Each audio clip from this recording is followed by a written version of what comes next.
Men mahkum Boburajab Mirzo Botir o'g'li 1994-yil Qashqadaryo viloyati Koson tumanida tug'ilganman. 97-moddasi 2-qismi bilan 20 yil 6 oy ozodlikdan mahrum etilganman. Jazo muddatimni o'tayapman. Bu qilgan ishimdan pushaymonman. Yoshlik qilib shu qarindosh tog'alarimga qo'shilib, shu odam o'ldirish jinoyatiga qo'shilib, odam o'ldirib, shuncha vaqtga qamaldim. Mana hozir jazo muddatimni o'tayapman. 14 yil bo'ldi. Hali ham jazo muddatimni o'tayapman. Bu qilgan ishimdan pushaymonman.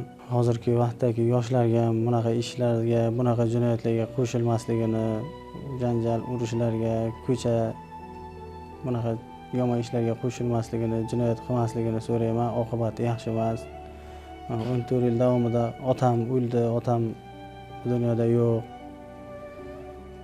Qancha yaqinlarimni yo'qotdim. Hammadan uzurimni, kechirimimni so'rayman, pushaymonligimni bildiraman. Ozodlikka chiqsam bunaqa yomon ishlar, yomon yo'llarga yurmaslikka va'da beraman. Qolganlarga ham bunaqa ishlardan uzoqroq yurishi, oqibati yaxshilikka olib kelmasligini iltimos qilaman. Xalqimdan, oila a'zolarimdan, hammadan uzurimni so'rayman. Qaytib bunaqa ishlarga yaqinlashish, jinoyat qilmaslikka va'da beraman. Qamalishimdan oldin olib sotarlik, o'sha savdo sotiqlar bilan ishlardim, ham o'qirdim. O'qishim ham bitmay qoldi. Qamaldim, o'sha ishimdan, o'qishimdan o'sha qolib ketdim.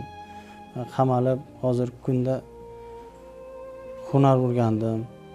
Tosh kesish, tikuvchilik, hamma ishlardan shu 14 yil davomida, o'sha vaqt davomida hammasini o'rgandim.